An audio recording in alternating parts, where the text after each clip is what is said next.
Hey guys, what's up? Poon Swoony here, and let's get into some news.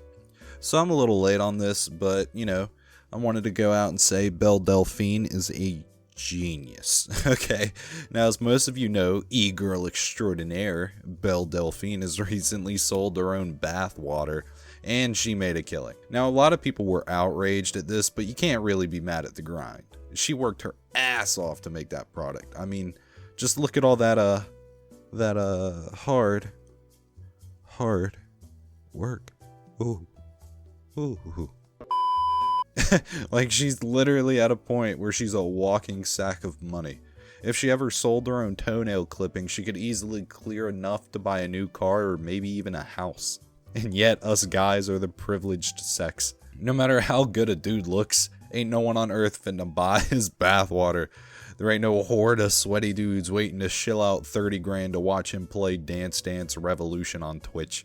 I mean, honestly, after this whole thing, if anyone is still going to say that men have it easier than women, just message me and I'll direct you to the closest cliff you can drive off of.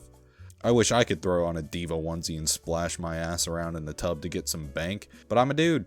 And if I were to pull that crap, I'd have an angry mob of suburban dads carrying torches and pitchforks ready to burn my ass at the stake. Nah, but in all seriousness, Belle Delphine has clearly just made a 200 IQ move, considering that it's sold out in less than a week and has been on eBay being bidded up to 15 grand.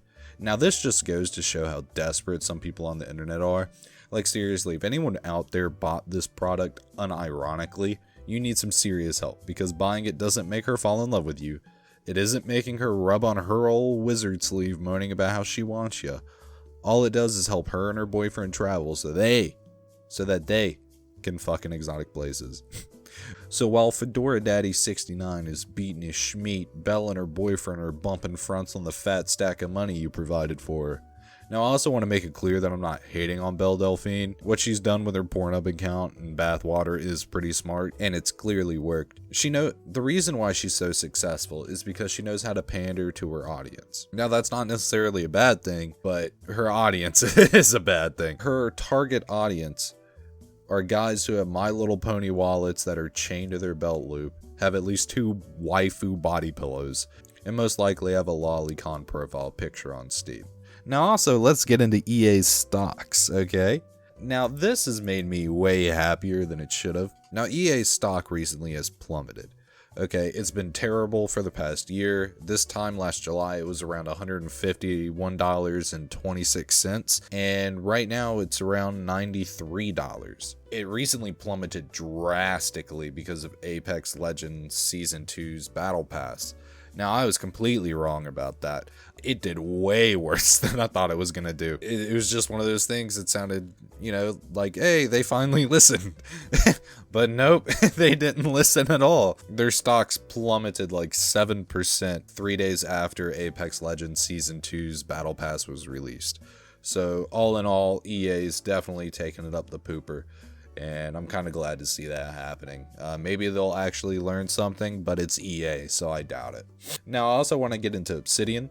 For those of you who don't know this, Obsidian is the company that made Fallout New Vegas, arguably the most popular Fallout to ever come out.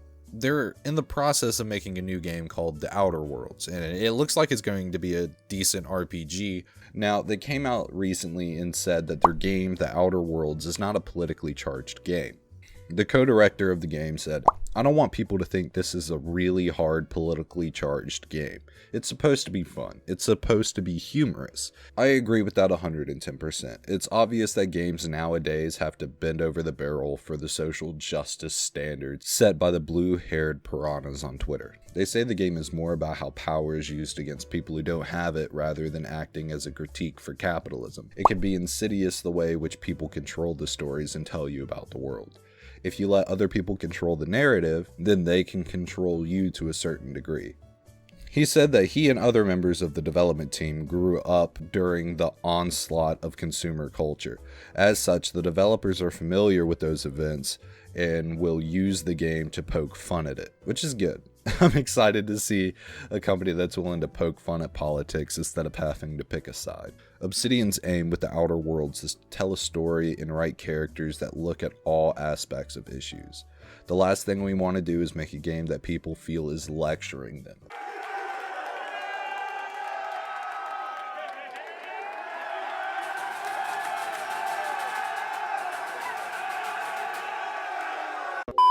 If you see this game on any other websites like G2A or anything that's not affiliated with Obsidian in any way, please don't buy it from that. I know it's cheaper, but this also leads me to my next point, talking about G2A. G2A has been under a lot of fire lately from indie developers, because if G2A sells a key of their game on their website, even if it's cheaper, the developer of the game doesn't make any money, okay?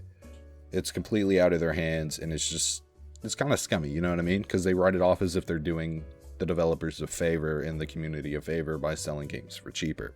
The developers have even went on to state saying that they'd rather have you pirate their games than buy them from G2A, which that kind of puts up a red flag right there about like how bad G2A is for these indie developers. If they say that they'd rather have you pirate their game than buy it from G2A, I don't really think G2A should be trusted. They've also recently came under fire for a letter that was sent out to somebody. They tried to get this journalist to write an article for them, and some guy named Adrian from G2A sent this letter out, and it reads, "Hi, my name is Adrian, and I represent a global digital marketplace called G2A.com. Our company is one of the biggest and most popular trading platforms in the world. It is a place where buyers and sellers of games and other digital and physical goods meet to make transactions. I am contacting you because I think your website matches our interests perfectly, and we would like to find out more about publishing and advertising opportunities that you can offer. At the moment, we are trying to improve our brand awareness and public image." That's an understatement, especially among the indie and smaller game developers. And unfortunately, the majority of the public does not understand either our business model or how we try to make sure our customers can safely purchase digital products. We want to make sure people understand we do everything we can to support the gaming community, and that we introduce every possible method to assure every side is satisfied. We have written an unbiased article about how selling stolen keys on the gaming marketplace is pretty much impossible, and we want to publish it on your website without being marked as sponsored or marked as an associate with G2A, of course. It is a transparent and just review of the problem of the stolen keys reselling. Below, I attach the excerpt of the article. If you want the full article, just let me know. Okay, so this is obviously just a load of crap, and G2A came out saying, "These emails were sent out by our employee without authorization, for which we apologize to some indie game. The 9 other media outlets he sent this proposal to. He will face strict consequences, as this is absolutely unacceptable." And the like ratio on this tweet, 402 likes to 723 comments. Yeah, no one's believing your bullshit, G2A. All in all, G2A definitely scummy. The fact that indie developers aren't making any money off the games that are being sold on G2A just kind of reinstates the fact that no one should be buying games from there. I understand it's cheaper, and I understand, you just want the best deal you can get. And I'm a broke college student. I understand trying to save as much money as possible, as I'm sure everybody does. If you're buying a game and the developers of the game aren't actually getting any money, it's kind of shitty, okay? Like they said on Twitter, they'd rather have you just pirate the game. So just do that instead of buying it from some other website like G2A. But yeah, regardless of how small a game is, the developers still put a lot of time and work into the game. If anyone's going to be profiting from the game, it should be them. So please just keep that in mind when deciding whether or not you're going to pirate their game or get it from G2A. Now, also in other news, YouTube's recently changed their copyright policy, which is amazing. It hasn't really affected me because 2 subscribers. But for bigger YouTubers, it's definitely going to help out a lot. So in essence, they basically changed it from when, if you manually claim a video, you now have to put a timestamp showing exactly where the copyright infringement took place. And this is going to stop a lot of YouTubers who get mad when other YouTubers poke fun at them or critique them in their video. And they said if you abuse it too many times, then you're just going to have the ability to claim your video taken away, which is good. You shouldn't be abusing copyright claiming to stop people from being able to critique you or do whatever with your likeness. But anyway, that's about it for me. So if you guys enjoyed the video, please leave a like, comment, and subscribe, and I'll see you in the next one. Peace.